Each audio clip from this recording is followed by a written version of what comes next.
হোটেলের স্বাদে আজকে ডিম তরকা শেয়ার করব।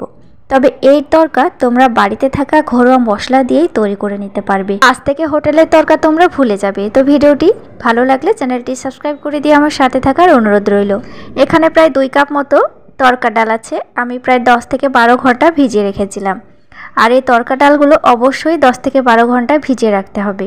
ডালগুলো প্রেসারে সেদ্ধ করলে খুব ভালোভাবে সেদ্ধ হয়। তো আমি এখানে প্রেসার কুকারে নিয়েছি, একটু লবণ আর একটু হলুদ দিলাম, প্রায় 1.5 গ্লাস মতো জল দিয়েছি। এবার 2 থেকে 3টে সিটি দিয়ে সেদ্ধ করে নিতে হবে। সামান্য পরিমাণে একটু সরিষার তেল দিয়েছি। 2টো ডিমকে এবার ভুজিয়া করে নিতে হবে। তো একটু ঝুরি ঝুরি করে ভুজিয়া করতে হবে।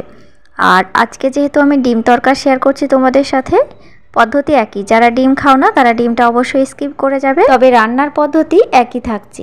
ডিমটা ভালো মতো ভুজিয়া করা হয়ে গেছে, এবার উঠিয়ে নিচ্ছি। তরকা বানাতে একদম ঘরোয়া মশলাই ব্যবহার হয়, তবে তরকার টেস্ট অনেকে আনতে পারে না। তো এখানে আমি টমেটোটা বাদ দিয়ে বাকি সব মশলাগুলো তেলের ওপরে আগে ফ্রাই করে নেব। এখানে কাপের প্রায় 1 কাপ মতো সাদা তেল নিয়েছি। তো এখানে মশলার ভেতরে আছে পেঁয়াজ কুচি, আদা কুচি, রসুন কুচি আর কাঁচা লঙ্কা কুচি।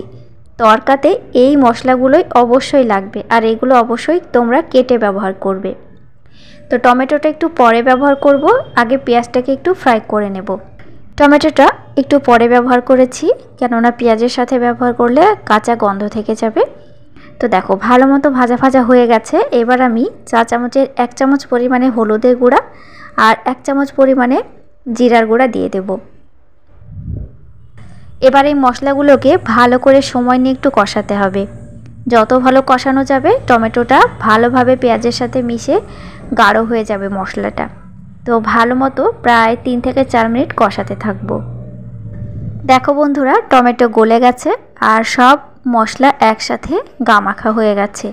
এবার সেদ্ধ করে রাখা তরকাটা দিয়ে দেব। তো এই ডালটা প্রথমেই বলেছি সেদ্ধ হবে, তবে গোটা থাকবে। আঙুল দিয়ে চাপ দিলে গলে যাবে, অথচ এটা গোটা থাকবে। তো এইভাবে একটু তাক করে প্রথমে প্রেসার কুকারে দিয়ে সেদ্ধ করে নিতে হবে। কয়েক মিনিট রান্না করে নিয়েছি। এবার দিয়ে দেব ডিম ভুজিয়া। তো এই ভুজিয়ার ভেতরে অনেকটা তেল আছে, আর আমি যেহেতু 1 কাপ তেল ব্যবহার করেছি তাই বাড়তি আর তেলের প্রয়োজন নেই। আমরা চাইলে পুরোটা বাটারের উপরেও করতে পারি, আবার এক্সট্রা ঘিও ব্যবহার করতে পারি। যারা একটু তেল মশলা খেতে চাও তারা অবশ্যই এক্সট্রা তেল বা বাটার দিয়ে দেবে। এবার দিয়ে দেব তরকা মশলা। চা চামচে প্রায় 2 চামচ পরিমাণে হবে। বাজারে যে কোনো মুদির দোকানে কিনতে পাওয়া যায়। ভালো করে মশলাটা দেওয়ার পরে নাড়াচাড়া করে নেব আরও 2 মিনিট। আর নামানোর আগে অবশ্যই কাঁচা ধনিয়া পাতা কুচি করে দিয়ে দেব। তাহলে রেডি হয়ে যাবে আমাদের ডিম তরকা। মশলাটা যতক্ষণ না দেওয়া যাবে ততক্ষণ স্মেল ছাড়বে না। যেই তরকা মশলাটা ছাড়া যাবে তখনই স্মেল ছাড়তে শুরু করবে, আর তখনই কিন্তু পেটে খিদে পেয়ে যায়। তো যাই হোক, রুটির সাথে খেতে ভীষণ ভালো লাগে। তো কেমন হয়েছে আজকের তরকা রেসিপিটা আমাকে অবশ্যই কমেন্টের মাধ্যমে জানিয়ে দেবে। আর ভিডিওটি যদি ভালো লেগে থাকে তাহলে অবশ্যই চ্যানেলটি সাবস্ক্রাইব করে দিয়ে অবশ্যই আমার সাথে থাকবে। নতুন নতুন রেসিপি পেতে হলে অবশ্যই পাশের বেল আইকনটি প্রেস করে রাখবে।